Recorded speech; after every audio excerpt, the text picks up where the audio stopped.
এই সন্ধ্যায় আমি আপনাদের সাথে যে আলোচনা করতে চাই তা হলো কোরআনের একটি অনুচ্ছেদ, সূরা ফুরকানের শেষ অংশ। এটা কোরআনের 25তম সূরা।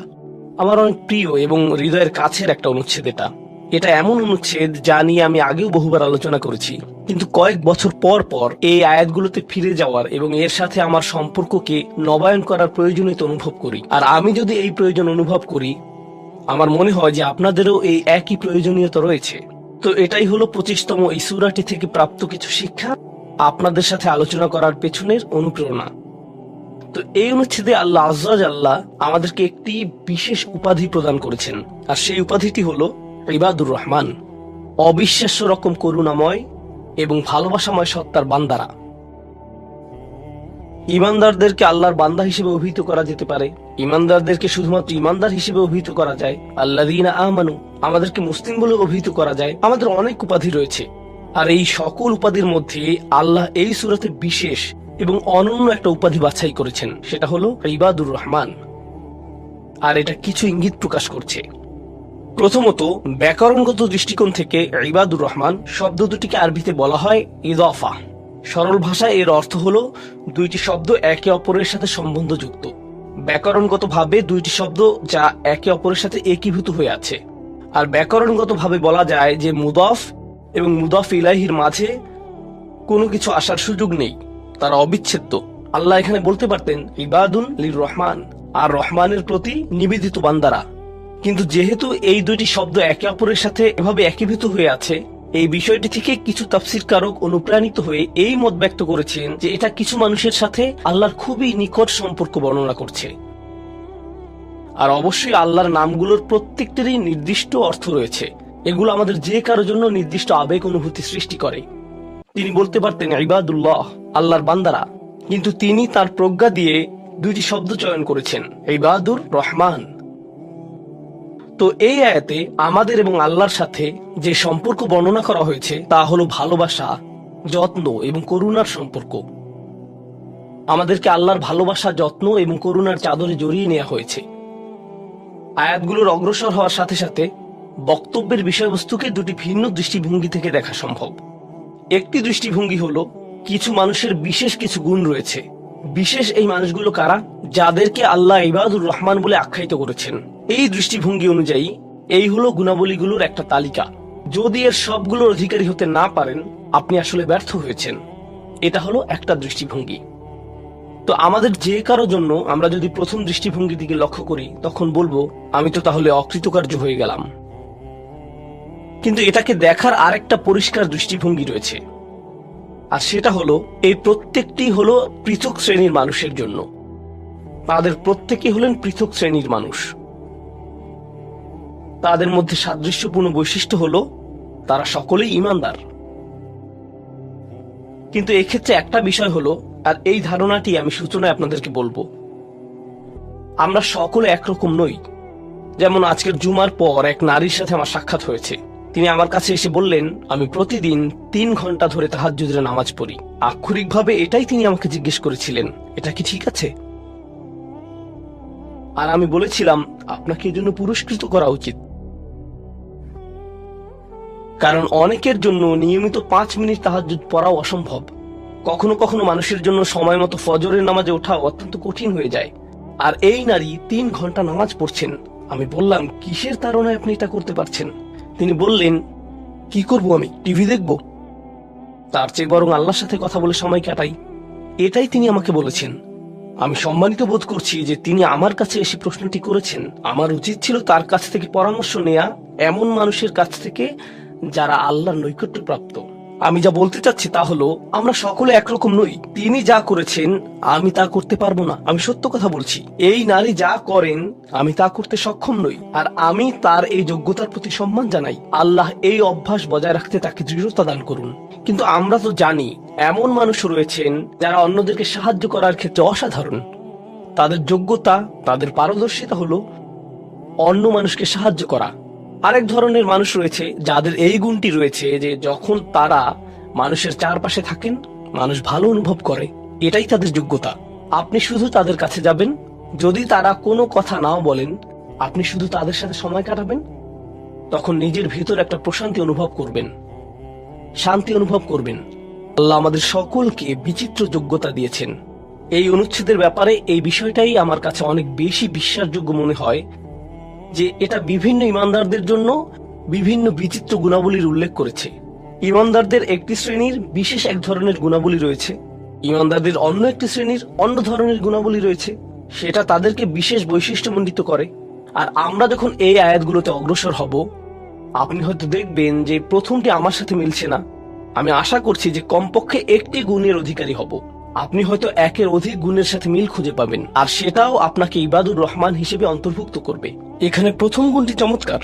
হয়তো ভাবতে পারেন যে আল্লাহ তাআলা হয়তো সবচেয়ে নৈকট্যপ্রাপ্ত বান্দাদের দিয়ে শুরু করবেন, যাদেরকে তিনি সবচেয়ে ভালোবাসেন। হয়তো তিনি তাদেরকে দিয়ে শুরু করবেন যারা সবচেয়ে বেশি নামাজ পড়ে, যারা তার উপাসনা সবচেয়ে বেশি করে, যারা আল্লাহর প্রতি আধ্যাত্মিক ধ্যানে সবচেয়ে মগ্ন। কিন্তু আল্লাহ কি দিয়ে শুরু করলেন? তিনি বললেন, আল্লাযীনা ইয়ামশুনা আলাল আরদি হাওনা। অবিশ্বাস্য রকম করুণাময় সত্তার বান্দারা, এই বিশেষ মানুষগুলো হলো তারা যারা বিনম্রতার সাথে পৃথিবীতে চলাফেরা করে। আল্লাযীনা ইয়ামশুনা আলাল আরদি হাওনা। সামনে এগোনোর আগে এটা দিয়ে কি বোঝাচ্ছে তা আমাদেরকে উপলব্ধি করতে হবে। এর অর্থ এটা না যে আপনি যখন রাস্তায় হাঁটবেন অর্ধেক রুকু করা অবস্থায় হাঁটবেন, এরকম ভাবে মাথা নিচু করে রাখবেন আর বলবেন যে আমি বিনয় প্রকাশ করছি। এটা বিনয় প্রকাশ করা নয়। আপনি সোজাভাবেই হাঁটবেন। আপনি মানুষের সাথে তাচ্ছিল্য সহ কথা বলবেন না। আর আলাল আরদি, এই ধারণাটি হলো যেখানেই যান, হয়তো ঘরে থাকতে পারেন, হয়তো কাজে থাকতে পারেন, হয়তো শিক্ষা প্রতিষ্ঠানে থাকতে পারেন, হয়তো আপনার কর্মচারীদের সাথে কাজে আছেন, হয়তো আপনার নিয়োগদাতার সাথে কথা বলছেন, হয়তো কথা বলছেন শিশুদের সাথে, অথবা কথা বলছেন বড়দের সাথে, হয়তো আপনার বাবা মায়ের সাথে কথা বলছেন, হয়তো এটা অন্য কেউ, হয়তো এটা মুসলিম হতে পারে অথবা অমুসলিম। যখনই মানুষের সাথে কথা বলেন এক ধরনের বিনয় থাকতে হবে। যেভাবে আপনি তাদের সাথে কথা বলবেন, কাউকে মূল্যহীন বোধ করাবেন না আপনার কথার দ্বারা। যেভাবে তার দিকে তাকান, যেভাবে নিজেকে উপস্থাপন করেন, এটাই আল মাশি আলাল আরদি হাওনা। পৃথিবীর বুকে বিনয় সহকারে চলাফেরা করা, বিনম্রভাবে। আপনারা দেখবেন যে কোরআনে বিভিন্ন রকমের অহংকারের কথা এসেছে। এখন এখানে সবাই জানেন যে অহংকার হলো হৃদয়ের একটা ব্যাধি। এটা থাকে হৃদয়ের ভিতর, তাই না? কিন্তু ভিতরে যখন কোনো ব্যাধি থাকে, যেমন কোনো ভাইরাস যদি ভিতরে থাকে, বাইরে এর কিছু লক্ষণ প্রকাশ পায়। উচ্চ তাপমাত্রা, ঘাম, এই ধরনের লক্ষণ। কোরআন তুলে ধরছে অহংকারের কিছু লক্ষণ। উদাহরণস্বরূপ আল্লাহ বর্ণনা করছেন যেভাবে মানুষ অন্যের দিকে তাকায়। কোরআন বলছে যে এমন মানুষ ছিল যারা রাসূল সাল্লাল্লাহু আলাইহি সাল্লামের দিকে এভাবে দৃষ্টিপাত করত, ইয়াকাদুল্লাযীনা কাফারু লা ইউযলিকুনাকা বিআবসারিহিম। তারা এত কঠিন ভাবে আপনার দিকে তাকায় যে তারা যেন তাদের দৃষ্টি দ্বারা আপনাকে মাটিতে ফেলে দেবে। এরকম কঠিন ভাবে তারা আপনার দিকে তাকায়। অন্য কথায়, তারা কোনো কিছু বলেনি, তারা কোনো কিছু করেনি। তাদের অহংকার কোথায় ছিল? শুধুমাত্র তাদের মুখমণ্ডলে, শুধুমাত্র তাদের চোখে। তো তরুণদের জন্য এটা একটা উপদেশ। তোমার বাবা মা হয়তো তোমার সাথে কিছু নিয়ে চিৎকার করছেন, সেটা ন্যায্য বা অন্যায্য যাই হোক, আর তুমি বসে বসে শুনছো, আর তোমার রক্ত গরম হয়ে উঠছে এবং পাল্টা চিৎকার করতে মন চাইছে, কিন্তু তুমি শুধু কুৎসিত চাহনি দিয়ে তাদের দিকে তাকিয়ে আছো। এই কুৎসিত চাহনি দিয়ে তাকিয়ে আছো, আর তোমার মা বলছেন, আমার দিকে এভাবে তাকিয়ে আছো কেন? আমি তো কোনো কথা বলিনি। তুমি কিছু বলনি, এটা পুরস্কার পাওয়ার মতো কিছু না। তুমি কিছু বলনি, এটা পুরস্কার পাওয়ার মতো কিছু না। কারণ অধ্যত্ব শুধু তোমার কথাতেই থাকে না। তবে অভিনন্দন যে তুমি কোনো কিছু বলনি, এটা অপেক্ষাকৃত ভালো, কারণ সেটা তাহলে আরো খারাপের দিকে যেত। কিন্তু এক ধরনের অধ্যত্ব, ক্রোধ এবং বিনয়ের অভাব আমাদের চোখে মুখে ফুটে ওঠে। সুম্মা নজর, সুম্মা আবাসা ওয়াবাসার, সুম্মা আদবারা ওয়াস্তাকবার। শুধু যেভাবে কারো দিকে তাকান, শুধু যেভাবে ভ্রু কুঁচকান, শুধু যেভাবে চোখ ঘুরান, কখনো কখনো যেভাবে কারো দিকে তাকান, কখনো কখনো যেভাবে কারো দিকে না তাকান। কেউ আপনাকে সালাম দিয়েছে, আপনি তার দিকে তাকালেনও না, অন্যদিকে ফিরলেন এবং তা উপেক্ষা করলেন, অথবা শুধু ওয়ালাইকুম আসসালাম বললেন। আপনি সালামের জবাব দিয়েছেন, কারণ তা না হলে তো গুনাহ হতে পারে, কিন্তু জবাব দিলেন খুবই নিচু স্বরে, এটা নিশ্চিত করার জন্য যাতে সে শুনতে না পায়, আর সে মনে করলো যে আপনি জবাব দেননি। এরকম যে আল্লাহ জানেন যে আমি জবাব দিয়েছি, কিন্তু আমি তাকে এটা জেনে পরিতৃপ্তি লাভ করতে দিব না যে আমি তার সালামের জবাব দিয়েছি। তো যখন সে এসে বলে যে ভাই, আমি তো আপনাকে সালাম দিয়েছি, আপনি জবাব দেননি, আমি তো জবাব দিয়েছি, এটাও হাউন এর অভাব। আল্লাযীনা ইয়ামশুনা আলাল আরদি হাওনা। মানুষের প্রতি বিনয়, শিশুদের প্রতি করুণা, বয়স্কদের প্রতি করুণা, এমন মানুষদের প্রতি করুণা যারা এর যোগ্য না। আর প্রসঙ্গক্রমে এর অর্থ এটা না যে আপনাকে অপমান করার সুযোগ আপনি মানুষকে করে দিবেন। এমন পরিস্থিতি আছে আমাদের পরিবারগুলোতে, আমাদের বন্ধু বান্ধবের মাঝে, আমাদের পরিসরে, যেখানে কিছু মানুষকে অবমাননাকর হিসেবে পাবেন। এমনটা ঘটে। আপনার পরিবারে এমন মানুষ রয়েছে, কখনো কখনো আপনার পিতামাতাও এরকম হতে পারেন।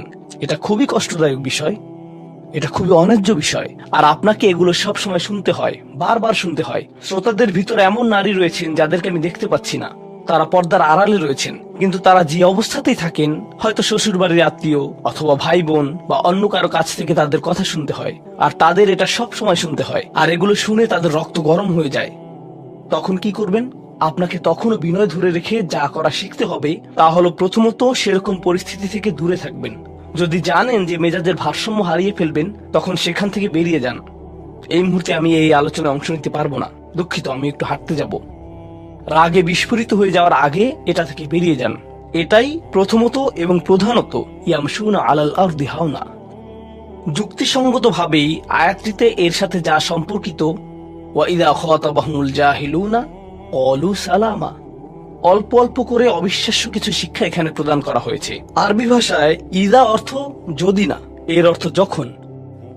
যখন বিরক্তিকর ব্যক্তিরা, যখন সেই ব্যক্তিরা যাদের নিজস্ব নিয়ন্ত্রণ নেই, এরা যখন তাদের সাথে কথা বলে, যখন মূর্খ লোকেরা তাদের সাথে কথা বলে, এখানে বলা হচ্ছে না যে যদি তারা কথা বলে, বরং আয়াতে বলা হচ্ছে যখন তারা কথা বলে। আল্লাহ আমাকে এবং আপনাকে জানিয়ে দিচ্ছেন যে এমন লোক সব সময় থাকবে যারা আমাদের উদ্দেশ্যে কথা বলবে, যারা আমাদের সাথে আলোচনায় অংশ নিবে, যারা আমাদের সাথে ভাব প্রকাশ করবে। তাদের আচরণ হয়তো ভালো হবে না, এরকমটা ঘটবে, এটা এড়াতে পারবেন না। এই ধরনের অপ্রীতিকর অভিজ্ঞতার শিকার আপনাদের প্রত্যেককেই হতে হবে, আমি সহ। এমন লোক থাকবে যারা জাহেল। এখানে জাহেল অর্থ উপলব্ধি করুন। জাহেল অর্থ শুধুমাত্র মূর্খ না। যখন মুসা আলাইহিস সালামকে গরুর বাছুর সম্পর্কে জিজ্ঞেস করা হলো, তিনি বলেছিলেন যে তোমাদেরকে একটি গরু কুরবানি করতে হবে। আর তারা বলেছিল, তুমি কি তামাশা করছো? আতাত্তাখিযুনা হুজুয়া, তুমি কি আমাদের সাথে উপহাস করছো? আমাদেরকে গরু কুরবানি করতে হবে? এখানে আমাদের সামনে জটিল পরিস্থিতি রয়েছে, কিন্তু কোনো গরু কুরবানির প্রয়োজন নেই। তিনি আসলেই রেগে গেলেন। আপনারা জানেন, যখন মুসা আলাইহিস সালাম রেগে যান, তখন তিনি কিছু একটা করে ফেলতে পারেন। তো তিনি তৎক্ষণাৎ আল্লাহর কাছে প্রার্থনা করলেন এবং বললেন, আউযু বিল্লাহি আন আকুনা মিনাল জাহিলিন, আমি জাহেলদের অন্তর্ভুক্ত হওয়া থেকে আল্লাহর আশ্রয় প্রার্থনা করি। এর অর্থ মূর্খ নয়, কারণ স্পষ্টতই মুসা আলাইহিস সালাম ছিলেন পৃথিবীর জ্ঞানী মানুষদের একজন। তিনি অজ্ঞতা নিয়ে কথা বলছেন না। তিনি বলছেন, আমি আমার আবেগের উপর নিয়ন্ত্রণ হারানো থেকে, মেজাজের নিয়ন্ত্রণ হারানো থেকে আল্লাহর আশ্রয় প্রার্থনা করছি, এমন জিনিস বলা থেকে অথবা করা থেকে যা আমি এখন করতে চাই, কিন্তু আমাকে নিজেকে সংযত করতে হবে। এখন এই উপলব্ধি থেকে আলোচ্য আয়াতটিতে আসুন। এরকম মানুষ রয়েছে যারা সবচেয়ে জঘন্য কথা বলে, কিন্তু তাদের কোনো লাগাম নেই। কথাগুলো আপনার হৃদয় থেকে এসে মস্তিষ্ক হয়ে এরপর তার জিহ্বাতে যাওয়া উচিত, কিন্তু এই পথে কিছুটা লাগাম থাকতে হবে। আমার হয়তো এটা বলা উচিত না, আমি কিছু একটা অনুভব করছি, হয়তো গালি বের হয়ে যাবে, সেটা গলায় পৌঁছে গিয়েছে, কিন্তু সেটা আমার মুখ দিয়ে বেরিয়ে আসা উচিত না, আমার সেটা গিলে ফেলা উচিত। কিন্তু কিছু মানুষ রয়েছে, তাদের মাথায় যা আসে তাই বলে ফেলে। কারো সাথে আপনার 6 মাস পরে দেখা হলো কোনো একটা পার্টিতে, ঈদের সময় অথবা অন্য কোথাও, হে আসসালামু আলাইকুম, আপনি তো মোটা হয়ে গেছেন, সবার সামনেই। এটা কেমন কথা? আপনি এটা মনে মনে আনতে পারেন আর নিজের মনে মনে মাশাআল্লাহ বলতে পারেন, কিন্তু সবার সামনে কেন আপনাকে এই কথা বলতে হবে? হেই, তুমি তো কয়েক বছর আগে পড়ালেখা ছেড়ে দিয়েছিলে, এখনো পাস করনি, এখনো ফেল অবস্থাতে আছো। মানুষ আপনাকে এরকম কথা বলে আর এটা আপনাকে রাগান্বিত করে। এই অবস্থায় কি করবেন? আল্লাহ বলেছেন, এটা আপনার মনের বিনয় প্রকাশের অংশ। এভাবেই আল্লাহ আমাদের বিনয় যাচাই করবেন। আর প্রসঙ্গক্রমে তারাই হয়ে থাকে আমাদের সবচেয়ে কাছের মানুষ, যার অর্থ আপনি এই ধরনের পরিস্থিতিতে বারবার বারবার বারবার পড়বেন। কিভাবে এটা থেকে বেরিয়ে আসবেন? আল্লাহ বলছেন, ওয়াইদা খাতাবাহুমুল জাহিলুনা ক্বালু সালামা। এটা দিয়ে কতিপয় জিনিস বোঝায়। আমি এখানে সেই কয়েকটি শিক্ষা নিয়ে আলোচনা করব। যখন এমনটা ঘটবে, আপনার তাৎক্ষণিক প্রতিক্রিয়া হবে শান্তি। ক্বালু সালামা। এটা দ্বারা বিদায় বোঝাতে পারে। আপনি বলবেন সালাম, আমি আর এই আলোচনা চালিয়ে যেতে চাই না, আমি সম্মানজনকভাবে আপনাকে বিদায় জানাবো। ও দাঁড়ান, আমার তো একটা মিটিং আছে। এর বাকি অংশটুকু আপনি মনে মনে বলতে পারেন আল্লাহর সাথে দোয়া করার জন্য, কিন্তু এটা তার কাছে প্রকাশ করার প্রয়োজন নেই। শুধু বলুন যে আমার একটা মিটিং আছে, আর সেখান থেকে চলে আসুন, কারণ আপনি এটা নিতে পারবেন না। তারা সেখান থেকে বেরিয়ে আসে সম্মানজনক ভাবে, এটা একটা অর্থ। যখন জঘন্য মানুষ আপনার কাছে আসে, বেরুবার পথ খুঁজে বের করবেন। কোরআন এই সূরাতে আরো পরে যা বলেছে যে মাররু কিরামা, সম্মানজনক ভাবে তারা এটা অতিক্রম করে চলে যায়। কিছু কিছু মানুষ আছে যারা এমন কথা বলতে চায় যা আপনাকে রাগান্বিত করবে। তারা আসলে এটা করে মজা পায়। তারা কথা বলবে শুধু আপনাকে উত্তেজিত করার জন্য। আর তাদের কেউ কেউ জানে যে ঠিক কি বলতে হবে, কারণ তারা আপনার সাথে আগেও কথা বলেছে। আর তারা জানে যে কোন জিনিস আপনাকে রাগিয়ে তুলে, তাই তারা জানে যে কোন বাটনটি প্রেস করতে হবে আর কিভাবে আপনাকে বিরক্ত করতে হবে। আপনি বসে আছেন, আমি উত্তেজিত হব না, আমি উত্তেজিত হব না, আমি উত্তেজিত হব না, কিন্তু তার কথা শুনে আপনি বিশাল দানবে পরিণত হয়ে গেলেন, যার ফলে সব ধ্বংস হয়ে যাবে। আর সেই ক্ষেত্রে আপনাকে আগে এটা রোধ করতে হবে। আপনি এখানে কথা বলতে পারেন আর বলতে পারেন যে দেখুন, আমি এই বিরোধ চাই না, আসুন শান্তিপূর্ণ সময় ব্যয় করি। আসলে এই বিষয়টা নিয়ে আজ আর কথা না বলি, এতে অনড় থাকুন। এটা দিয়েও ক্বালু সালামা বোঝায়। আমি আপনার সাথে ঝগড়া করতে চাই না, আমি শুধু চাই আলোচনাটা যাতে কুৎসিত পথে এগিয়ে না যায়। কখনো কখনো আমরা ভদ্রতা দেখাই, আর সেই সুযোগে মানুষ আমাদেরকে অসম্মানজনক কথা বলতে থাকে, এবং আত্মবিশ্বাসের সাথে মানুষকে জানিয়ে দিবেন যে তাদেরকে থামতে হবে, তারা সীমা ছাড়িয়ে যাচ্ছে। এটা সঠিক নয়। এমনটা করা সম্মানহীনতা নয়, শিষ্টাচার বহির্ভূত নয়। আপনি নিজের জন্য রুখে দাঁড়াতে পারেন, কিন্তু এটা শুধু মর্যাদাপূর্ণ উপায় করতে হবে, এমন ভাবে যা শান্তিপূর্ণ। এছাড়াও সালামা শব্দটিকে অনেকেই অবস্থা হিসেবেও দেখেছেন। অন্য কথায়, যখন তারা জবাব দেয় তারা পরিপূর্ণ শান্তিপূর্ণ অবস্থায় থাকে, এটা ভিন্ন একটা অর্থ। যখন জঘন্য মানুষেরা আপনার সাথে কথা বলে, তারা আপনাকে বিরক্ত করে, তারা রাগান্বিত করে, তারা মিথ্যার পর মিথ্যা, মিথ্যার পর মিথ্যা, মিথ্যার পর মিথ্যা বলে, আর আপনাকে সেখানে বসে এটা শুনতে হয় যেন এটা সত্য। আর তারা এটা অন্য মানুষের সামনে বলে, আর আপনি কোনো কারণ ছাড়াই ঝামেলায় পড়ে যান। যখন আপনি জবাব দেন, আপনার জবাব যাই হোক, জবাবটা শান্ত হওয়াটাই উত্তম। যখন জবাব দিবেন, আপনাকে শান্ত এবং পরিশীলিত হতে হবে। এটাই ক্বালু সালামা। আর যারা জীবনে এটা ধারণ করতে পারে, তারা আল্লাহর কাছে বিশেষ মানুষ, ইবাদুর রহমান। অন্য কথায়, এই অনুপ্রেরণাটিকে আমাদের মনে রাখতে হবে। সেই রকম সময়ে যেই ব্যক্তির সাথে আপনি কথা বলছেন সে এর যোগ্য না, বরং সে হয়তো চপটাঘাত পাওয়ার যোগ্য। আপনাদের কেউ কেউ হয়তো প্রতিউত্তর দেয়ায় খুবই পারদর্শী। কেউ হয়তো আপনাকে বিদ্রুপাত্মক কিছু বলছে, আপনি তাকে কথা দিয়ে পিষে ফেলতে পারবেন। ও মাই গড, আপনার মাথায় যে জবাবগুলো আসে, তালিকা করা একাধিক জবাব। আমি কি এ বি সি বলবো নাকি উপরের সবগুলো একসাথে বলবো? আপনার মাথায় এটা চলছে। আর সেই মুহূর্তে যখন আপনি বিরত হওয়ার সিদ্ধান্ত নেন, কঠিনভাবে না বলার, প্রতিক্রিয়া না দেখানোর, শান্ত থাকার সেই শক্তি অর্জনের জন্য আপনার আর আমার অনুপ্রেরণা যা হবে তা হলো, আমি ইবাদুর রহমানের মধ্যে শামিল হতে চাই। আমি ভুলে যাব যে আমি এই অপ্রীতিকর কথোপকথনে রয়েছি, কারণ এখনই আমি আল্লাহর সংস্পর্শে রয়েছি, আর তার বিশেষ রহমত আমার উপর বর্ষিত হচ্ছে। সেই জন্যই তিনি আমাকে এই পরিস্থিতিতে ফেলেছেন, যাতে আমি তার নৈকট্য অর্জন করতে পারি। এটা আসলে একটা আশীর্বাদ। এই অপ্রীতিকর সঙ্গগুলো আসলে একটা আশীর্বাদ, যাতে আমি তার নৈকট্য পেতে পারি। সুবহানাল্লাহ। وعباد الرحمن الذين يمشون على الأرض هونا وإذا خاطبهم الجاهلون قالوا سلاما। লক্ষ্য করুন এরপর আল্লাহ কি বলছেন। দ্বিতীয় শ্রেণীর মানুষেরা, তাদের বিশেষ গুণটি বর্ণিত হচ্ছে। প্রসঙ্গক্রমে এর অর্থ এটা না যে তারা অন্য কিছু করে না, যেমন তারা নামাজ পড়ে না, তারা হালাল খাবার গ্রহণ করে না। এগুলো তো থাকতেই হবে, তারা তো ইতিমধ্যে ইবাদ। এগুলো হলো ইবাদ হওয়ার বাইরের অতিরিক্ত গুণাবলী। দ্বিতীয় মহান গুণটি কি? দ্বিতীয় শ্রেণীর এই মানুষেরা যারা আল্লাহর কাছে প্রিয়, কোন জিনিসটা তাদের বিশেষ মানুষে পরিণত করেছে? ওয়াল্লাযীনা ইয়াবিতুনা লিরাব্বিহিম সুজদান ওয়া কিয়ামান। যারা রাত্রি অতিবাহিত করে তাদের প্রভুর উদ্দেশ্যে সিজদারত এবং দণ্ডায়মান অবস্থায়।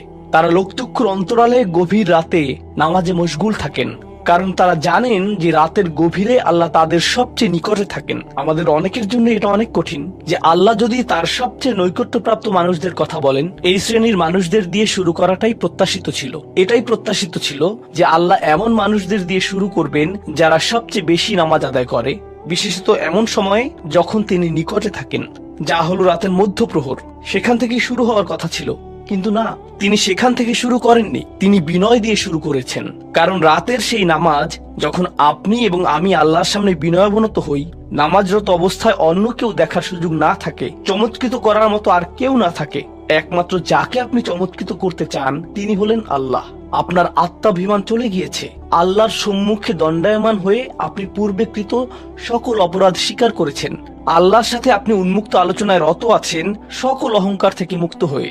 যদি নিজেকে অহংকার মুক্ত করতে চান, প্রথম ধাপটি হলো আপনি কি মানুষের সামনে অহংকারকে বিসর্জন দিতে পারেন, আর তারপর আল্লাহর সম্মুখে উপস্থিত হন।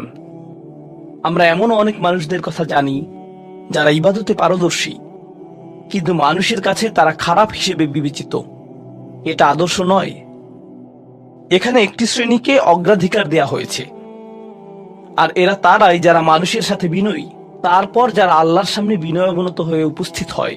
এটা অর্জন করা সহজ নয়, কিন্তু যদি সপ্তাহে একবার, আমি জানি যে এটা কঠিন হবে, কিন্তু সপ্তাহে একবার আপনি মসজিদে ইশার নামাজ পড়লেন, আর এরপর সরাসরি বাসায় চলে গেলেন আর ঘুমিয়ে পড়লেন, আর সেটা তখনই সম্ভব হবে যদি আপনি প্রত্যুষে ঘুম থেকে উঠেন আর এরপর দিনে না ঘুমান।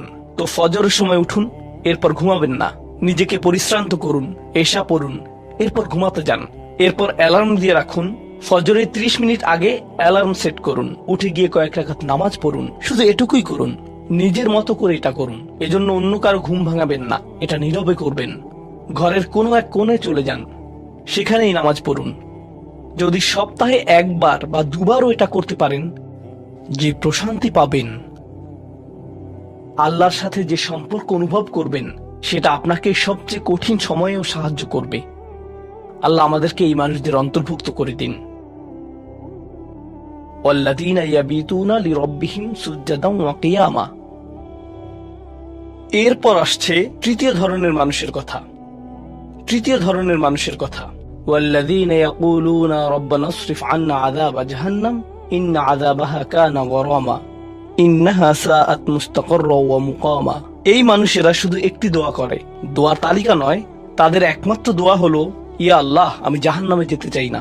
অন্য যেখানেই রাখেন, জাহান্নামে নয়। আমাকে জাহান্নামে রাখবেন না, আমাদেরকে জাহান্নামের শাস্তি থেকে দূরে রাখুন। অবস্থান করার জন্য এটা বিভৎস একটা জায়গা। আমি এটা এক মুহূর্তের জন্য দেখতে চাই না। আমি সেখানে স্বল্পস্থায়ী ভাবে থাকতে চাই না, আর আমি সেখানে দীর্ঘস্থায়ী ভাবেও থাকতে চাই না। দোয়াটি মনোযোগ দিয়ে শুনুন।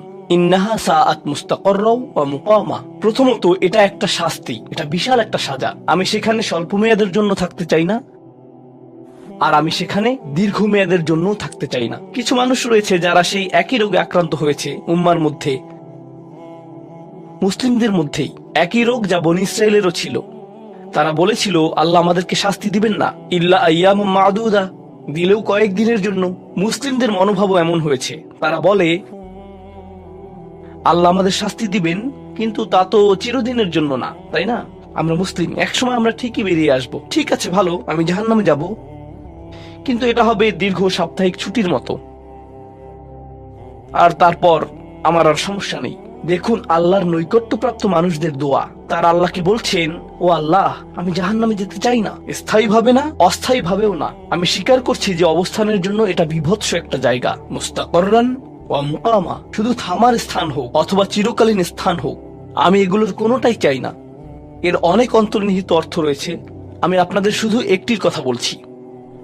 দেখুন, আপনি এবং আমি কখনোই প্রলুব্ধ হওয়া থেকে বাঁচতে পারবো না। হারাম সবসময় আমাদের সামনে আসবে, আর এটা সবসময় আমাদেরকে আহ্বান করবে। আর শাইতানু ইয়াইদুকুমুল ফাকর, শয়তান তোমাদেরকে দেউলিয়াত্বের প্রতিশ্রুতি দিবে। অন্য কথায়, যখন আপনি হালাল পথে চলবেন, শয়তান আপনাকে প্রতিশ্রুতি দিবে, তুমি সুযোগ হারিয়ে ফেলছো, তুমি বঞ্চিত হচ্ছ, সবাই কত মজা করছে, তুমি অনেক মজা করতে পারতে, তুমি আরো অর্থ উপার্জন করতে পারতে, তুমি আরো ইন্দ্রিয় সুখ উপভোগ করতে পারতে। সেই সব সময় আপনার কাছে বিজ্ঞাপন দিতে থাকবে, বিকল্প পণ্যের, বিকল্প পন্থার, নিজের কামনাকে চরিতার্থ করার। কিছু যায় আসে না যে কতটুকু কোরআন মুখস্থ করেছেন, কিছুই যায় আসে না যে কি পরিমাণ তাহাজ্জুদ আপনি পড়েছেন।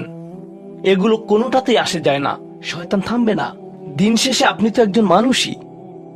দিন শেষে কামনা বাসনাগুলো আপনার মাঝে থাকবে, আর শয়তান থামবে না, সে আপনার পেছনে লেগেই থাকবে। শয়তানের একটা কৌশল আল্লাহ বর্ণনা করেছেন। তার মনস্তাত্ত্বিক কৌশলটি হলো, যায়্যানা লাহুমুশ শাইতানু আমালাহুম, শয়তান তাদের কাজগুলোকে তাদের কাছে আকর্ষণীয় করে দেয়। শয়তান আপনার কাছে আসবে, আপনাকে প্রলুব্ধ করবে। তখন আপনি বলবেন, হ্যাঁ এটা খারাপ, কিন্তু আমি তো অনেক ভালো কাজও করি। হ্যাঁ আমি এলোমেলো কাজ করছি, কিন্তু আমি তো নামাজও পড়ছি। আর আমি তো কাফেরও না, তো সমস্যার কিছু নেই। আর এইবার করেই আমি থেমে যাব। এমন না যে আমি এটা করতেই থাকবো, শুধু একবারই করব।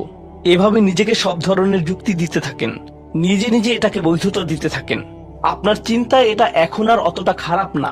আর তারপর যখন এমন মানুষ চারপাশে থাকেন যাদেরকে বলেন যে এটা তো খারাপ, আর তারপর যখন এমন মানুষের চারপাশে থাকেন যাদেরকে বলেন যে এটা তো খারাপ, তারাও আপনাকে বলে, না ভাই কাম অন, এটা অতটা খারাপ না, থামো তো, এরকম কথা বলো না, না আল্লাহ ওইরকম না, আল্লাহ তোমাকে শাস্তি দিবেন না, কেন এরকম হতাশাজনক কথা বলছো, তুমি অতিরিক্ত চিন্তা করো। আপনি তা শুনেন, আর এটা আপনাকে প্রভাবিত করতে শুরু করে। কিন্তু যখন কাজটা করে ফেলেছেন, যেটাই করেছেন, হতে পারে এটা অ্যালকোহল অথবা অন্য কোনো মাদক, এটা কারোর সাথে সম্পর্ক হতে পারে, সেটা যাই হোক, যখন নিজেকে বলেন যে এটাই শেষবার, কিন্তু এটাই শেষ তো না। কারণ যখনই কাজটা ঘটে যায় আর কয়েকদিনের মধ্যে অনুশোচনাও কেটে যায়, তখন মোবাইলে আরেকটা মেসেজ চলে আসে, তারপর আরেকটা দাওয়াত আসে, তারপর আপনি বলেন না এটাই শেষবার, আবারও সেই চক্রে আটকে যান, আর আবারও সেটা করেন, আর তা করতেই থাকেন। শয়তান ঠিক এটাই চেয়েছিল। মানুষ এই চক্র বন্ধ করতে পারে, আল্লাহর প্রতি নিবিষ্ট হয়ে বলতে পারে, ইয়া আল্লাহ, আমার বন্ধুরা কি বলছে তাতে কিছু যায় আসে না, শয়তান কি ওয়াসওয়াসা দিচ্ছে তাতে কিছু যায় আসে না, কতবার এই বিভৎস চক্রে আটকা পড়েছি তাতে কিছু যায় আসে না। আমি ফিরে আসলাম, আমি ফিরে আসলাম, আমি ফিরে আসলাম 2 দিন অনুতপ্ত থেকে আবারও পাপে লিপ্ত হওয়া থেকে। আমি ফিরে আসলাম আপনার কাছে ক্ষমা চাওয়ার পর আবারও পাপ করা থেকে। ওয়ালাম ইউসিরু আলা মা ফাআলু ওয়া হুম ইয়ালামুন। তারা পাপ কাজগুলো বারবার করে না, আর তারা জানে যে তারা কি করছে। আমি সেই লোকদের অন্তর্ভুক্ত হব না? ওয়ালাইসাতিত তাওবাতু লিল্লাযীনা ইয়ামালুনা আস-সাইয়্যাত। তওবা, অনুশোচনা তাদের জন্য কাজ করে না যারা পাপ করতেই থাকে। এমনকি তওবা করার পরেও এটা সেই মানুষদের জন্য না যারা এই চক্রে আটকে যায়। এটা তাদের জন্য যারা বলে, ইয়া আল্লাহ, আমি জাহান্নামে যেতে চাই না, আমি জাহান্নামের যোগ্য অনেক কাজ করেছি, কিন্তু এখন আমি থেমে যাচ্ছি। আর এটাই চূড়ান্ত। তারা হলেন আল্লাহর কাছে বিশেষ মানুষ। কারণ আল্লাহ জানেন এটা কতটা প্রলুব্ধকারী ছিল, আল্লাহ জানেন সেই আসক্তি কতটা শক্তিশালী ছিল, আল্লাহ জানেন পাপের কত গভীরে আপনি ছিলেন, আল্লাহ জানেন আপনার উপর শয়তানের সেই দীর্ঘ নিয়ন্ত্রণের কথা, আর আপনি সেই নিয়ন্ত্রণ ভঙ্গ করতে এবং আল্লাহর কাছে ফিরে আসতে সক্ষম হয়েছেন। আল্লাহর পথে আপনার এই যাত্রা অন্য মানুষের তুলনায় অনেক কঠিন। আপনার সামনের প্রলোভনগুলো অনেক শক্তিশালী, আপনার প্রতি অভিকর্ষের টানটি অনেক বেশি শক্তিশালী, আর এর সাথে লড়াই করে যেহেতু আল্লাহর কাছে এসেছেন, তাই আপনি বিশেষ মর্যাদা সম্পন্ন। এটা মনে করবেন না যে আমি তাহাজ্জুদ পড়ি না তাই আমি অতটা ভালো না, অথবা আমি আরবি জানি না, বা আমি এখনো সম্পূর্ণ কোরআন পাঠ করিনি আর আমি তাজবিদের নিয়মগুলো জানি না। না না না না না, আপনার বিশেষত্ব এজন্য না যে আপনি 17 বার হজ করেছেন। আপনার জ্ঞান এবং ইবাদতের জন্য আপনি আল্লাহর কাছে বিশেষ না, আপনি আল্লাহর কাছে বিশেষ মর্যাদা সম্পন্ন, কারণ আপনি পাপ থেকে বেরিয়ে এসেছেন আর আপনি শুধু তার ভয়েই ভীত। এটাই আপনাকে আল্লাহর কাছে বিশেষ মর্যাদা সম্পন্ন করে। তাই আপনিও ইবাদুর রহমান। তো এখান থেকে আল্লাহ আমাদেরকে সম্পূর্ণ বিপরীত দিকে নিয়ে যাচ্ছেন। এই প্রত্যেক শ্রেণী সম্পর্কে চিন্তা করুন, কিভাবে এগুলো আপনার সাথে প্রাসঙ্গিক, কিভাবে আপনি আল্লাহর কাছে বিশেষ মর্যাদা সম্পন্ন হতে চান, কিভাবে আপনি আল্লাহর নৈকট্য পেতে চান, কিভাবে আমি আল্লাহর নৈকট্য পেতে চাই। আমাদের কাছে এটা আসলে কতটা মূল্যবান। পাপ হলো এক প্রকারের ভালোবাসা। আমরা এর মোহে পড়ে যাই, আমরা এতে আসক্ত হয়ে যাই। আর এই অনুচ্ছেদটি আসলে ভালোবাসার একটা প্রতিযোগিতা, কারণ আপনি ইন্দ্রিয় সুখ ভালোবাসেন, আপনি এই পাপগুলোকে ভালোবাসেন, আর আপনি তা ছাড়তে চান না, কারণ এতে আপনার সুখানুভূতি নষ্ট হবে। আর অন্যদিকে আল্লাহ বলছেন, আমি আমার নিজের দ্বারা সেই সুখকে প্রতিস্থাপন করে দিব, আমি এটাকে আমার নৈকট্য দ্বারা প্রতিস্থাপন করে দিব। আল্লাহ এই সুযোগ দিয়েছেন, আপনার নিজেকে এই সমীকরণের আলোকে সিদ্ধান্ত নিতে হবে। আপনি এই পরিস্থিতিতে পড়বেন, অন্য কেউ জানবে না, কেউ জানবে না যে আপনার মাথায় কি সংগ্রাম চলছে, কেউ জানবে না, শুধু আল্লাহ জানবেন। আর প্রসঙ্গক্রমে উদাহরণস্বরূপ আপনাদের কেউ কেউ যখন হারাম সম্পর্কে জড়ান, নিশ্চিত বলছি না, আপনাদেরকে অভিযুক্ত করছি না, কোনো মানুষ, আপনারা না, কোনো মানুষ যাদেরকে আপনারা চিনেন, তারা হয়তো অনৈতিক সম্পর্কে জড়িত, আর আপনি তা থেকে বের হতে চাচ্ছেন। তো আপনি এই আলোচনা শুনে তাকে মেসেজ দিলেন, আমি আর এটা করতে পারবো না। সে উত্তর দিল, তুমি কি আমাকে ভালোবাসো না? তুমি এখন আমাকে ঘৃণা করো? তুমি কি মনে করো যে আমি তোমার জাহান্নামে যাবার কারণ? আমি কি এতটাই খারাপ? এখন আপনি বলছেন, না তুমি অতটা খারাপ না, না আমি তোমাকে ভালোবাসি, তুমি মোটেই খারাপ না, তুমি অনেক ভালো। ঠিক আছে, যদি আমার সাথে সম্পর্ক সমাপ্ত করতে চাও, আজকে রাতে আমার সাথে দেখা করো আর আমার মুখের সামনে এটা শেষ করো। না, এটা আমি করতে পারবো না। ঠিক আছে, তুমি আমাকে ঘৃণাই করো। আচ্ছা ঠিক আছে, আমি আসছি। এটা আবার শুরু হয়ে গেল। আর এরপর আপনি আবারও তওবা করতে চান। দেখতে পাচ্ছেন, এটা শুধুমাত্র আপনি না, আপনি হয়তো আবেগগতভাবে কোনো কিছুতে জড়িয়ে যেতে পারেন, আর এখন আপনি আবেগগতভাবে ব্ল্যাকমেইলের শিকার হচ্ছেন।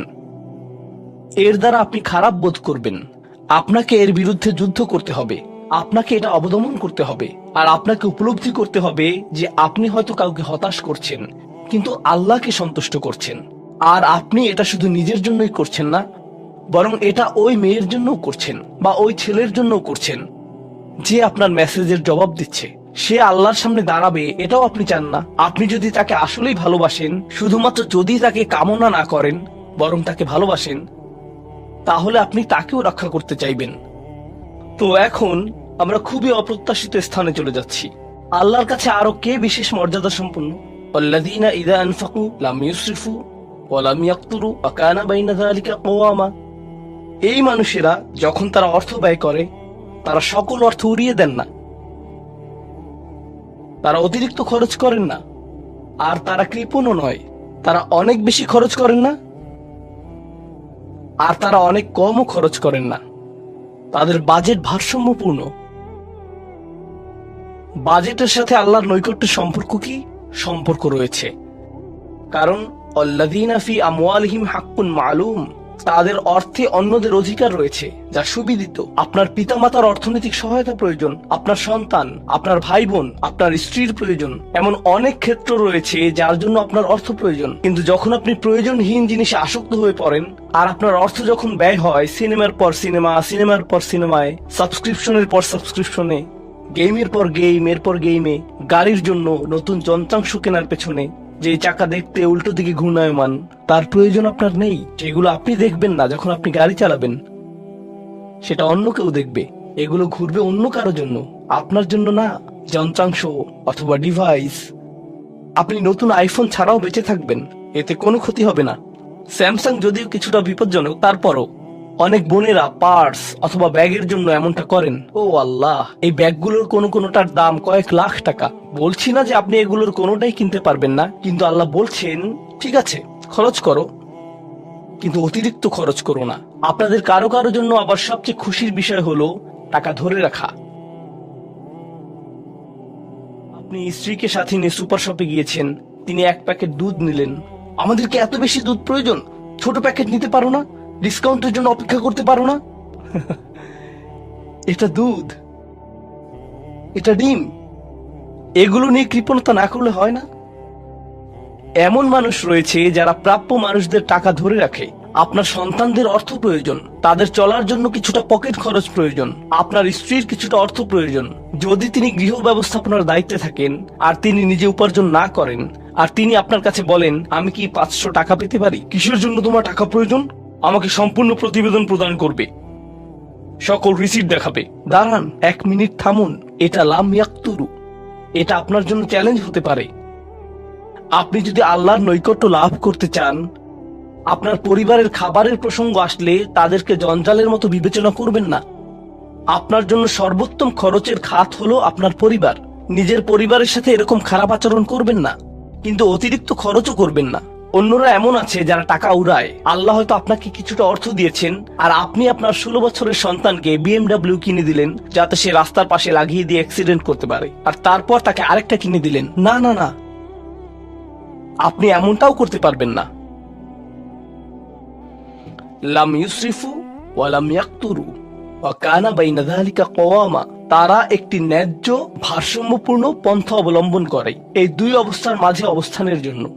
পরবর্তী গুণটি আমার প্রিয়, মনোযোগ দিয়ে শুনুন। এরা সবাই একটি শ্রেণী। والذين لا يدعون مع الله إلها آخر ولا يقتلون النفس التي حرم الله إلا بالحق ولا يزنون ومن يفعل ذلك يلقى أثاما। তারা আল্লাহর পাশাপাশি অন্য কোনো উপাস্যের কাছে প্রার্থনা করে না, আর আল্লাহর পাশাপাশি অন্য কোনো উপাস্যের কাছে প্রার্থনা না করা অবস্থায় তারা কাউকে হত্যা করে না এবং তারা ব্যভিচারে লিপ্ত হয় না। তিনটি বিষয়, তারা আল্লাহ ছাড়া কারো কাছে প্রার্থনা করে না, এর সাথে রয়েছে তারা হত্যা করে না এবং তারা ব্যভিচার করে না। তিনটি বিষয় একসাথে। এটা তো অসাধারণ কোনো অর্জন নয়। কেউ বলতে পারে যে হ্যাঁ, আমি তো তালিকায় এসে পড়েছি, আমি কাউকে হত্যা করিনি। কিন্তু জানেন কেন এটা বৈশিষ্ট্য সূচক? কারণ এই বিষয়গুলো খুবই প্রাথমিক স্তরের, তাই না? অন্য অনেক কবিরা গুনাহ রয়েছে, কিন্তু আল্লাহ বলছেন যে তোমরা আল্লাহর কাছে বিশেষ মর্যাদার অধিকারী হতে পারবে যদি তোমরা শুধু এটুকু করো। কেন এটা বিশেষ মর্যাদাপূর্ণ? মক্কার মানুষদের কথা চিন্তা করুন, সেই সমাজের কথা চিন্তা করুন যার মাঝে কোরআন এসেছিল। সেই মানুষগুলো হাজার বছর ধরে শিরকে লিপ্ত ছিল। হত্যা তাদের কাছে সাধারণ বিষয়ে পরিণত হয়েছিল, জিনা কোনো বিষয়ই ছিল না। আর এগুলো বড় বিষয় ছিল না তাদের পূর্বপুরুষ অথবা তাদের পূর্বপুরুষ অথবা তাদের পূর্বপুরুষের কাছে। এগুলো ছিল জীবনেরই অংশ। জীবন ছিল গ্যাংস্টারের মতো। আর যখন তারা এই সকল কিছু ছেড়ে আল্লাহর কাছে আসলো, তাদের পরিবারকে বলেছিল যে ও তুমি তো এখন মুসলিম, কংগ্রাচুলেশনস। তাদেরকে সকল ধরনের বিভৎস অভিজ্ঞতার সম্মুখীন হতে হয়েছিল, তাদের প্রিয় মানুষদের কাছ থেকে, তাদের সমাজ থেকে, তাদের বন্ধু বান্ধবদের কাছ থেকে, কারণ তারা সেই অপরাধগুলো ত্যাগ করেছিলেন, তাই না? কিছু মানুষের জন্য শুধুমাত্র ঈমান গ্রহণ করা, শুধুমাত্র অপরাধী জীবন থেকে বেরিয়ে আসা, শুধুমাত্র জিনা থেকে বেরিয়ে আসা ছিল এতটাই বড়। আপনারা যারা সম্মানিত পরিবারে বেড়ে উঠেছেন, পরিশুদ্ধ পরিবেশের মাঝে ছিলেন, আপনার জন্য সেই ধরনের বিপত্তিতে না পড়াটা সহজ অথবা সহজতর। এখনকার সময়ে যে কোনো কিছুই সহজ, কিন্তু আপনাদের যারা অমুসলিম অবস্থা থেকে এসেছেন, আপনি চারপাশে অপরাধ সংঘটিত হতে দেখেছেন, আপনি চারপাশে মাদকের আসর দেখেছেন, আপনি চারপাশে নারী লিপ্সা দেখেছেন, প্রত্যেক সাপ্তাহিক ছুটির দিনে ক্লাবে যেতেন, আর তারপর আপনি আল্লাহর পথে আসলেন, আপনি ঈমান গ্রহণ করলেন। সেই জীবন থেকে আপনার এই যাত্রাটি ছিল বিশাল এক যাত্রা, আর আল্লাহ এটা স্বীকার করেছেন এবং বলেছেন যে এটা বেশ বড় ব্যাপার যে কিছু মানুষ এমনটা করেছে। শুধু এই বিবেচনায় তারা বিশেষ মর্যাদাময়, তারা অন্য কিছু জানে না, তাদের ব্যাপক কোনো জ্ঞান নেই, কিন্তু মূল বিষয় হলো তারা আল্লাহর সন্তুষ্টির জন্য হিজরত করেছেন, তারা সেই বড় পাপগুলো থেকে আল্লাহর অভিমুখে যাত্রা করেছেন। এটা অবিশ্বাস্য, কিন্তু এই আয়াতগুলোতে আল্লাহর করুণা এখনো সমাপ্ত হয়নি। প্রথমত সেই তিনটি বিষয় যা আমি উল্লেখ করেছি, শিরক বা আল্লাহ সম্পর্কে অশ্রদ্ধা প্রদর্শন করা, হত্যা এবং ব্যভিচার, এগুলো অনেক বড় পাপ। তো আল্লাহ কি বলছেন? ইউদাআফ লাহুল আযাবু ইয়াওমাল কিয়ামা ওয়া ইয়াখলুদ ফীহি মুহানা। এমন মানুষের জন্য শাস্তি দ্বিগুণ করা হবে আর তারা সেখানে থাকবে অপমানিত অবস্থায়। এই পাপগুলো আল্লাহর কাছে ছোট বিষয় না, বিশেষত তিনটা পাপ একসাথে।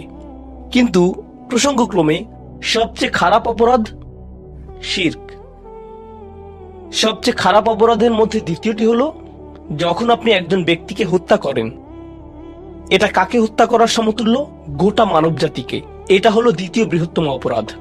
আর তারপর তৃতীয় বৃহত্তম অপরাধ কোনটি? জিনা। এই তিনটি একসাথে এসেছে একটি আয়াতে। সেজন্য আল্লাহ বলছেন যে এই ব্যক্তিটি বিশেষ ধরনের শাস্তি পাবে, আর সে এই শাস্তিতে রয়ে যাবে অপমানিত অবস্থায়। কিন্তু এমনকি খারাপের ভিতর সবচেয়ে খারাপ, এরপর সবচেয়ে খারাপ ব্যক্তিটি, এই ব্যক্তিটি এজন্য সবচেয়ে খারাপ না যে সে একটি জিনিস করছে, বরং সে সবচেয়ে খারাপ কারণ সে তিনটি জিনিসই করেছে। এটা জাহান্নামের হ্যাট্রিক অর্জনের মতো। আর সম্পর্কে আল্লাহ কি বলছেন? তিনি বলছেন ইল্লা মান তাবা ওয়া আমানা ওয়া আমিলা আমালান সলিহা। অর্থাৎ যে অনুতপ্ত হয়েছে, ঈমানের পথে ফিরে এসেছে এবং তখন থেকে ভালো কাজ শুরু করেছে, তার জন্য নিয়মের ব্যতিক্রম হবে। এটা উপলব্ধি করাটা গুরুত্বপূর্ণ। আল্লাহ বর্ণনা করছেন নিকৃষ্টের মধ্যে নিকৃষ্ট, তার চেয়েও নিকৃষ্ট। আর তারপর বলেছেন এমনকি সেই ব্যক্তির ক্ষেত্রেও যদি সে আমার কাছে ফিরে আসে, আমি তাকে শাস্তিতে নিক্ষেপ করব না। কিন্তু এতটুকু যথেষ্ট না, আমরা কথা বলছি ইবাদ আর রহমানের ব্যাপারে, যিনি অবিশ্বাস্য রকমের করুণাময় সত্তা। তো তিনি তাদেরকে শুধুমাত্র জাহান্নাম থেকে রক্ষা করেই ক্ষান্ত হবেন না, তিনি আরো কি করবেন? ফাউলাইকা ইউবাদদিলুল্লাহু সাইয়্যাতিহিম হাসানাত, সেই মানুষগুলোর মহাপাপগুলোকে প্রতিস্থাপিত করবেন। আর আমি আপনাদেরকে মনে করিয়ে দিচ্ছি সেই পাপগুলো কি? শিরক। ইন্নাশ শিরকা লাযুলমুন আযীম, হত্যা। কাআন্নামা কাতালান নাসা জামিআ, সে যেন গোটা মানব জাতিকে হত্যা করলো। এবং জিনা, ব্যভিচার, সবচেয়ে বড় পাপ এগুলো। আল্লাহ বলছেন যে পাহাড় সমান তাদের এই সমগ্র পাপ কাজগুলোকে আমি প্রতিস্থাপন করে দিব ভালো কাজ দিয়ে। কিন্তু তারা এখনো কোনো ভালো কাজ করেনি, তারা এখনো নামাজ পড়েনি, তারা এখনো ইবাদত করেনি, তারা এখনো হজ করেনি, তারা এখনো দান করেনি। তারা মূলত যা করেছে তা হলো অনুতপ্ত হয়েছে। আর এখন থেকে তারা ভালো কাজ করবে, আল্লাহর জন্য এতটুকুই যথেষ্ট। তাদের পাহাড় সম পাপগুলো নিবেন, যা তাদেরকে চিরকাল জাহান্নামে নিক্ষেপ করতে অপমানিত অবস্থায়, আর তিনি এই পাহাড় সম পাপগুলোকে নিয়ে পাহাড় সম ভালো কাজে পরিবর্তিত করে দিবেন। এটাই আল্লাহ করবেন তাওবাকারীদের জন্য। আপনিও বিশেষ মর্যাদার অধিকারী হবেন, শুধু তওবা করুন। তো আপনি যখন বসে বসে এটা শুনছেন আর ভাবছেন আমি তো বেশ বড় ভুল করে ফেলেছি, এখানে হয়তো এমন কেউ বসে আছে যিনি কাউকে হত্যা করেছেন, এরপর জেলে গিয়েছেন এবং মুক্তি পেয়েছেন। কিভাবে আল্লাহ আমাকে ক্ষমা করবেন?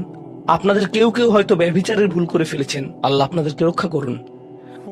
আপনাদের কেউ কেউ হয়তো সেই পথে অগ্রসর হচ্ছেন, আপনাদের কেউ কেউ হয়তো শিরক করেছেন। সকল ধরনের অপরাধ সংঘটিত হচ্ছে, আর মানুষ সকল ধরনের অপরাধে লিপ্ত হচ্ছে। আপনি যদি তওবা করেন এবং আল্লাহর কাছে ফিরে আসেন, এই সকল অপরাধ শেষ হয়ে যাবে। কিন্তু এরপর আপনাকে ভালো পথে চলতে হবে। ওয়া আমিলা আমালান সলিহা ফাউলাইকা ইউবাদদিলুল্লাহু সাইয়্যাতিহিম হাসানাত। অন্য কথায়, যখন আপনি আল্লাহর কাছে ফিরে আসবেন, এটা প্রকৃত অর্থেই প্রত্যাবর্তন হতে হবে, এটা কৃত্রিম হতে পারবে না। ওয়া কানাল্লাহু গফুরুর রহিমা, আর আল্লাহ সর্বদাই ক্ষমাশীল, অতিমাত্রায় ক্ষমাশীল, সর্বদা প্রেমময়, যত্নশীল এবং করুণাময়। আমার সময় ফুরিয়ে যাচ্ছে, কিন্তু আপনাদের সাথে আরো কয়েকটা বিষয় শেয়ার করতে চাই। আসুন এই তালিকাটা প্রথমে শেষ করি, এটা শেষের দিকে। কেউ বলতে পারে যে আমি শিরক করিনি, আমি হত্যা করিনি, আমি জিনাও করিনি, আমি শুধু ছোট বিষয়গুলো করেছি। যেমন আমি ফজরের নামাজ পড়িনি, একদিন ফ্রিজ থেকে আমার ভাইয়ের চকলেট মিল্ক চুরি করে খেয়েছি, বেশ কয়েকবার বাবার সাথে চড়া মেজাজে কথা বলেছি, আরেকদিন একটা পার্টিতে কিছুটা গীবত করে ফেলেছি। কিন্তু আমি হত্যা করিনি। এই তওবা তো আসলেই খারাপ অপরাধীদের জন্য। তাহলে আমার কি হবে? সাধারণ পাপীদের কি হবে? বাকি আমরা যারা রয়েছি, কারণ তারা হলো উঁচু স্তরের পাপী, তাই না? তো পরবর্তী আয়াত বলছে, তোমরা বাকি যারা রয়েছো, ওয়ামান তাবা, যেই তওবা করেছে, যে কোনো ধরনের তওবা, আমিলা সলিহান, সৎ কাজ করেছে, ফাইন্নাহু ইয়াতুবু ইলাল্লাহি মাতাবা, তো যখন সে আল্লাহর কাছে ফিরে আসে আন্তরিকভাবে, অনুতপ্ত হয়ে, আল্লাহ সেটাও স্বীকার করেন। না না না, কারণ আমার পাহাড় সম পাপ প্রয়োজন, এটাকে পাহাড় সম পুণ্যে রূপান্তরিত করার জন্য, এটাকে পাহাড় সম পুণ্যে রূপান্তরিত করার জন্য এমন প্রয়োজন নেই। যেই পাপে লিপ্ত থাকেন না কেন, শুধু তওবা করুন। ফাইন্নাহু ইয়াতুবু ইলাল্লাহি মাতাবা ওয়াল্লাযীনা লা ইয়াশহাদুনা যুর, এমন মানুষ যারা অন্যায়ের সাক্ষ্য হয় না। এর অর্থ হলো তারা সহ্য করে না যখন কোনো অন্যায় সংঘটিত হয়। এই মানুষগুলো আল্লাহর কাছে মর্যাদা সম্পন্ন, কারণ তাদের পরিসরে কেউ যখন মানসিকভাবে নির্যাতনের শিকার হয়, কেউ যখন অর্থনৈতিকভাবে নির্যাতনের শিকার হয়, তাদের পরিবারে, ধরুন দুই ভাই মিলে কোনো ব্যবসা করে, আর তাদের একজন সকল অর্থ আত্মসাৎ করে অন্যজনকে বঞ্চিত করে, যার ফলে আদালতে গিয়ে এখন একে অপরের বিরুদ্ধে অবতীর্ণ। সেখানে আপনার হয়তো কোনো এক পক্ষের সাথে সম্পর্ক রয়েছে, আপনি নিশ্চুপ দাঁড়িয়ে থেকে অন্যায় হতে দিবেন না, আপনি এটা হতে দিবেন না।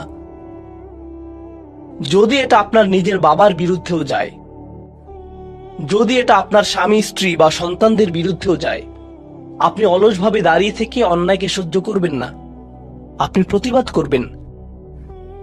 কমপক্ষে এর নীরব অংশীদার হবেন না, আপনি সে স্থান ত্যাগ করবেন। এর সাথে আমার কোনো সম্পর্ক নেই, আমি এর অংশ হতে চাই না। লা ইয়াশহাদুনা যুর, এর আরেকটা অর্থ হলো তারা মিথ্যা সাক্ষ্য প্রদান করে না। কখনো আপনার উপর চাপ থাকে, এমন মানুষের পক্ষ অবলম্বন করার জন্য যারা অন্যায়কারী। আপনি জানেন যে তারা অন্যায়কারী, কিন্তু তারা বলে পরিবার আগে ভাই, অথবা বন্ধুত্ব সবার আগে। আর আপনি যদি এটা করেন, যদি আপনার আনুগত্য ভুল স্থানে প্রদান করেন, এটা জেনে শুনে যে আপনি ভুল, তাহলে এটা লা ইয়াশহাদুনা যুর এর লঙ্ঘন। আয়াতটির দ্বিতীয় অংশ ওয়া ইযা মাররু বিল্লাগwi মাররু কিরামা, এটা অসাধারণ। এই আয়াতে আল্লাহর কাছে আপনাকে অসাধারণ বানিয়েছে কোনটি? আপনি একটা আসরে রয়েছেন, বন্ধুরা সবাই ঘুরে বেড়াচ্ছে, অথবা আপনি হয়তো কোনো হোয়াটসঅ্যাপ গ্রুপে আছেন। আজকাল যোগাযোগের বিভিন্ন মাধ্যম রয়েছে, আর এই সকল যোগাযোগের মাঝে মানুষ যুক্তিহীন কথা বলে থাকে। মানুষ একে অপরের বিরুদ্ধে গীবত করে, তারা একে অপরের প্রতি বিদ্রুপ করে, তারা একে অপরের সময় নষ্ট করে। আর আপনি এর সাথে কোনো সম্পর্ক রাখতে চান না, তো আপনি কি করবেন? আপনি আসরটি ত্যাগ করবেন। কিন্তু আপনি প্রথমে একটা লেকচার দিবেন না যে এগুলো সবই অর্থহীন, তোমরা নিজেদের সময় নষ্ট করছো, আস্তাগফিরুল্লাহ, আমি তোমাদেরকে আল্লাহর দিকে ডাকছি এবং তওবা করতে আহ্বান জানাচ্ছি, তোমরা এই ভিডিওটি দেখো, আমি এই আসর ত্যাগ করছি না। অথবা আপনি কোনো পার্টিতে রয়েছেন আর বললেন আস্তাগফিরুল্লাহ, তোমরা সবাই গীবত করছো, আমি এখান থেকে চলে যাচ্ছি। ওয়া ইযা মাররু বিল্লাগwi মাররু কিরামা, যখন তারা এই ধরনের আসরের পাশ দিয়ে যায়, যখন তারা এই ধরনের পরিস্থিতির সম্মুখীন হয়, তারা সেখান থেকে বেরিয়ে আসে সম্মানজনক উপায়ে, মাররু কিরামা। অন্য কথায়, তারা তাদের নিজস্ব মর্যাদা রক্ষা করে। তারা এমন অবস্থায় পড়ে না যা অন্যদেরকে এবং তাদের নিজেদেরকে অপমানিত করে। আর এই প্রক্রিয়ায় তারা অন্য কাউকে খারাপ বোধও করায় না। তারা সম্মানজনক অজুহাত তৈরি করে এবং নিজেদেরকে সেই পরিস্থিতি থেকে বের করে আনে। ওয়া ইযা মাররু বিল্লাগwi মাররু কিরামা। আর সবশেষে ওয়াল্লাযীনা ইযা যুকিরু বিআয়াতি রাব্বিহিম লাম ইয়াখিরু আলাইহা। আসলে এখনো শেষ হয়নি, আপনাদের ভালো বোধ করার জন্য বললাম। ওয়াল্লাযীনা ইযা যুকিরু বিআয়াতি রাব্বিহিম লাম ইয়াখিরু আলাইহা সুম্মান ওয়া উমিয়ানান। এটা জুমায় অংশগ্রহণকারীদের জন্য। যখন তাদেরকে স্মরণ করিয়ে দেয়া হয়, তারা অন্ধ এবং বধিরের মতো পড়ে থাকে না। অন্য কথায়, তারা সেগুলো উপেক্ষা করে না, তারা সেগুলোকে হালকাভাবে গ্রহণ করে না।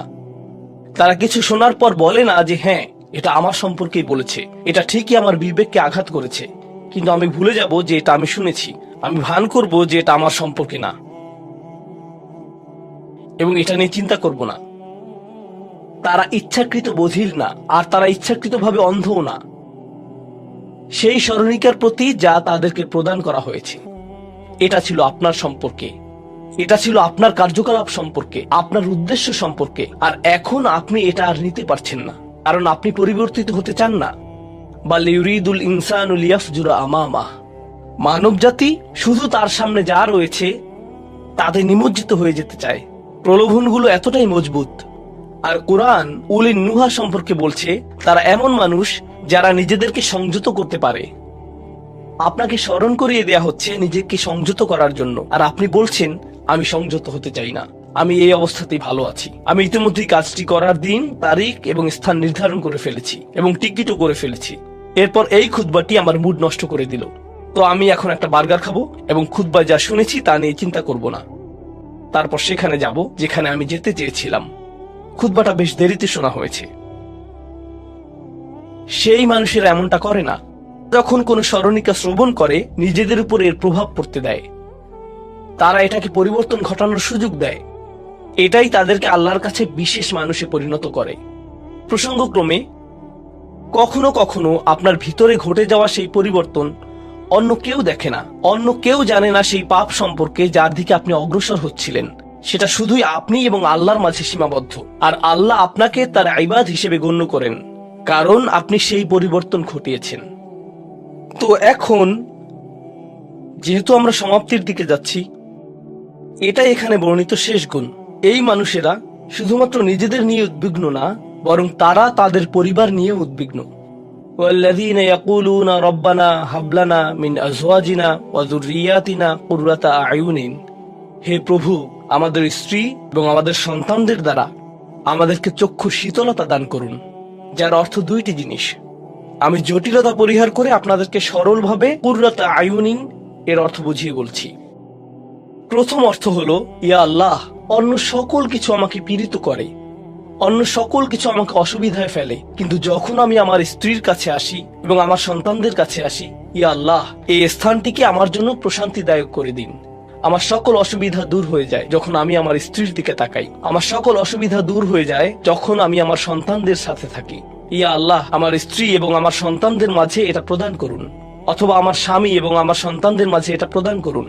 কুররা শব্দটির দ্বিতীয় অর্থটি এসেছে করার থেকে। করার অর্থ যখন আপনার চোখ কোথাও আটকে যায়। ইয়া আল্লাহ, আমার স্ত্রীর প্রতি আমার ভালোবাসা এতটাই সৃষ্টি করে দিন যাতে আমি তার উপর থেকে চোখ ফিরাতে না পারি। ইয়া আল্লাহ, আমার সন্তানদের নিয়ে আমাকে এতটাই আনন্দিত করে দিন এবং এতটাই ভালোবাসাপূর্ণ করে দিন যাতে আমি তাদেরকে অন্যদের সাথে তুলনা না করি। আমার যা রয়েছে তা নিয়ে আমি সুখী। তারা খারাপ বোধ করুক, এটা আমি চাই না। আমি তাদের অর্জনের স্বীকৃতি প্রদান করি। আমাকে সেই সামর্থ্য দান করুন যাতে স্ত্রী এবং সন্তানদের মাঝে কুররাতু আয়ুন খুঁজে পাই। আমাকে একটি মজবুত পরিবার দান করুন এবং আমাকে আমার পরিবারের প্রতি সন্তুষ্ট করে দিন। আপনাদের অনেকের জন্য একমাত্র দুশ্চিন্তার বিষয় হলো স্ত্রী এবং সন্তান। এই দোয়া অনুযায়ী দুশ্চিন্তার একমাত্র উপশমকারী হওয়া উচিত স্ত্রী এবং সন্তান। আর আপনি নিজে চেষ্টা না করে